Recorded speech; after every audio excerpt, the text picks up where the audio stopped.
makan pakai bubur. Kok nggak pakai cangkul? Kalau tidak ada cangkul. Kalau berdita apa? Itulah. Nah itulah. Jika berbuka hamba makan pakai bubur. Lanjut salat sampai berjamaah isya. Semoga Bapak dan Ibu Gubernur selalu sehat dalam rahmatnya Allah Ta'ala. Ala-ala ini dalam rangka saja. Yang kedua, sekarang didinasikan agar tidak kacau dan berantakan. Hamba berharap berkah dan sehat khusus buat masyarakat Riau, khususnya Kabupaten Bintang. Udah segini-gininya nggak ada lagi, karena memang Bintang ada lagi. Al-Mukarram yang terhormat Bapak Gubernur beserta Ibu, Bapak Haji Ansar Ahmad, Bapak Wakil Gubernur beserta Ibu, Bapak Bupati beserta Ibu juga Wakil, Bapak Anwil Kemenang, Bapak Ketua LKM Kepulauan Riau, juga seluruh, tanpa mengurangi rasa hormat saya tanpa menyebutkan nama, jabatan, yang jelas seluruh yang hadir di tempat ini mudah-mudahan semuanya dalam rahmat dan keberkahannya Allah Subhanahu wa Ta'ala. Alhamdulillah, biidznillah, biqudratillah, biiradatillah, malam hari ini kita sama-sama hadir di tempat ini dalam rangka peringatan Nuzulul Quran. Tadi Bapak Gubernur sudah menyampaikan bahwa Al-Quran, nyanyi juga ada tadi kita, Al-Quran dijadikan pedoman hidup buat kita.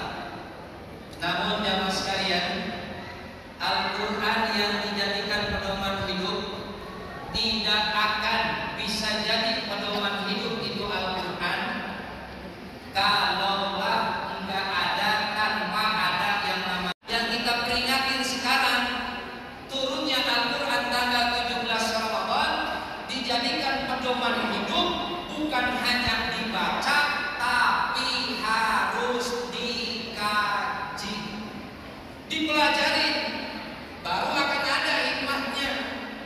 Kalau cuma dibaca nggak ada ngaruhnya. Kitab suci Al-Quran yang Allah turunkan kepada kita melalui Nabiullah Muhammad SAW diyakini oleh kita kitab yang satu-satunya orisinil. Kenapa disebut kitab suci itu? Karena memang Al-Quran fitrah. Al-Quran sesuai dengan fitrah kita sebagai manusia. Al-Quran boleh nggak kita nikah? Al-Quran nyuruh kita nikah? Boleh kita nikah? Boleh. Malah nggak cuma satu, boleh sampai 4. Madu 4 boleh. Ibu-ibu setuju di madu? Kalau nggak setuju di madu berarti diracun mau? Memang kalau perempuan agak susah betul. Perempuan itu ditanya A, jawabnya B, jawab B, tidak ke A.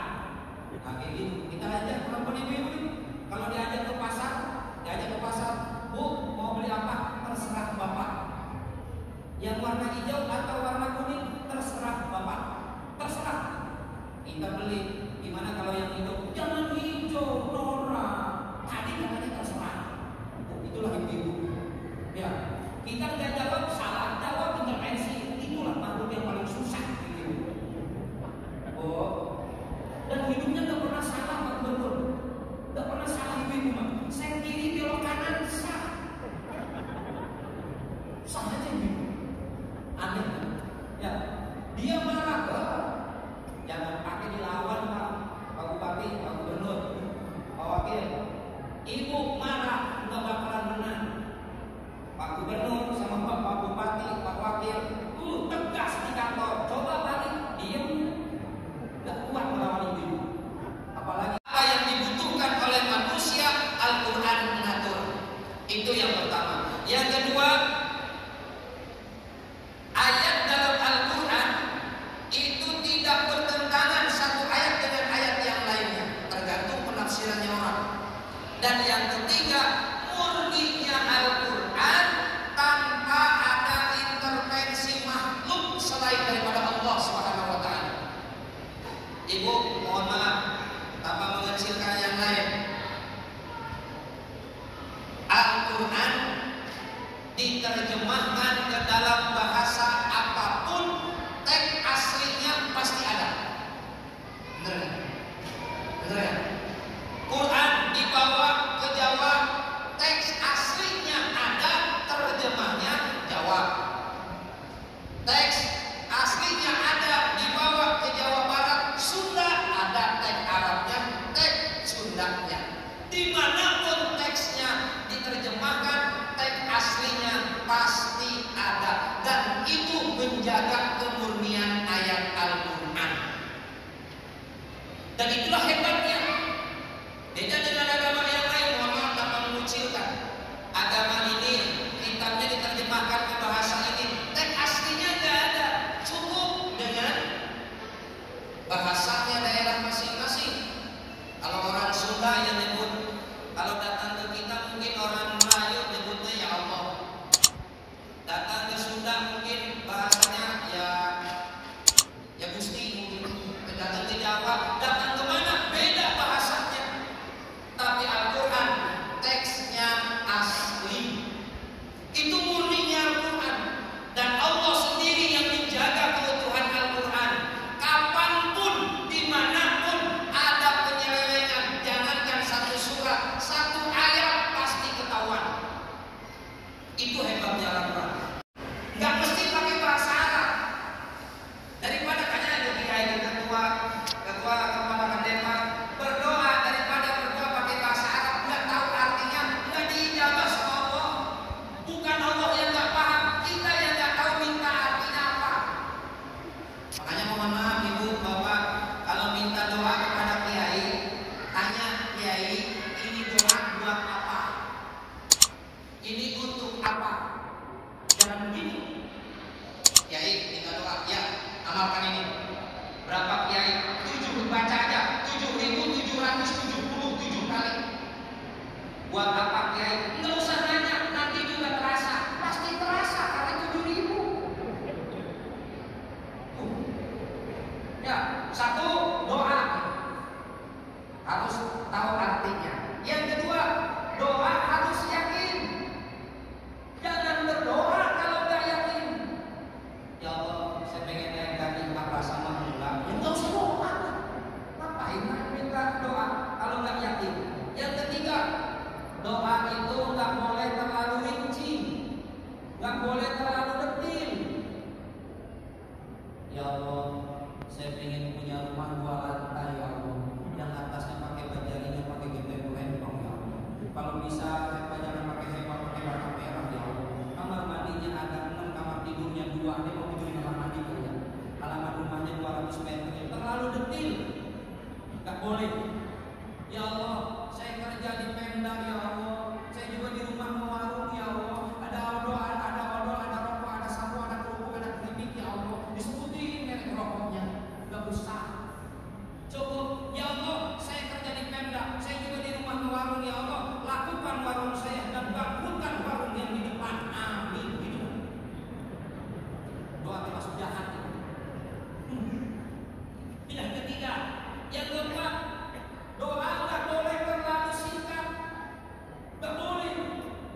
Selesai sholat, Assalamualaikum warahmatullahi. Ya Allah, Engkau tahu apa yang aku inginkan, amin. Doa apa? Bapak Hendrik tidak, ya Allah, ijabah doa yang diminta oleh gubernur. Kalau yang terbaik itulah doa saya buat begitu. Itu juga doa andelin, nggak boleh juga kayak gitu. Ya, itu. Yang kelima, doa nggak boleh maksa Allah. Ya Allah, saya pengen umroh tahun ini. Kalau nggak tahun ini, lebih baik jangan saya ya Allah. Berdoa di terakhir setiap sujud itu doa saat ijabahnya doa pada Allah Subhanahu wa Ta'ala. Satu, ya Allah, ya Rabbana, tambah dan berkahkan umur saya. Pinta sama Allah untuk keberkahan umur. Bapak Gubernur makanya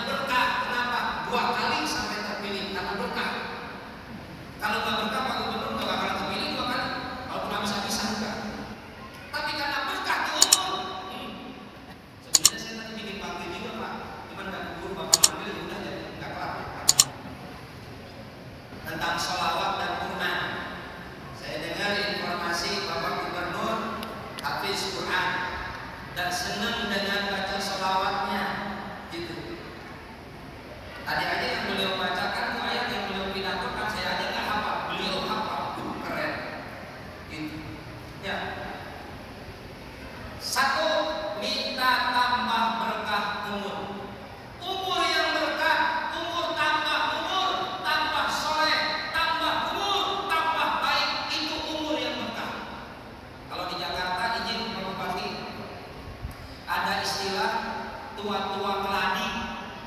Tahu kalau di sini ada? Makin tua, makin jadi. Itu umur gak berkah. Saat mendingan jadi ustaz, Pak. Jadi artis pas syuting Januari dibayar Maret, Pak.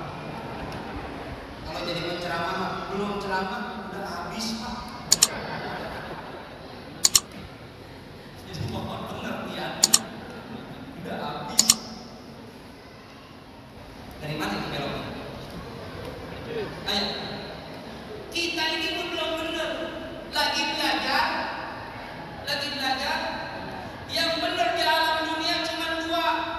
Siapa? Satu, Rasulullah. Dari mulai lahir sampai wafat, beliau nggak pernah salah. Sekalipun salah, beliau mah asbabnya wahyu turun. Satu. Yang kedua, orang yang benar itu orang yang meninggal husnul khotimah. Itu baru orang benar. Saya, bupati, gubernur, wakilnya, semuanya lagi belajar benar. Mudah-mudahan kan ujungnya benar. Makanya jangan sok benar. Kita udah rajin sholat, ada orang masuk masjid, pantesan nggak hujan, lu ke masjid, sombong. Ada anak muda betato masuk masjid dicurigain. Dia masuk masjid tuh, jangan-jangan mau ngambil kotak nama, suzon. Siapa tahu mau ngambil anak itu? Ya, salah. Umur yang berkah buat kita, di mana kita tambah umur, tambah rajin ibadahnya. Terutama nih, sholat fardu yang 5 waktu. Tapi saya yakin Pak, yang hadir di sini insya Allah ahli ibadah semuanya. Mohon izin Pak Bupati, orang yang ahli ibadah mukanya kelihatan, muka. Tuh mukanya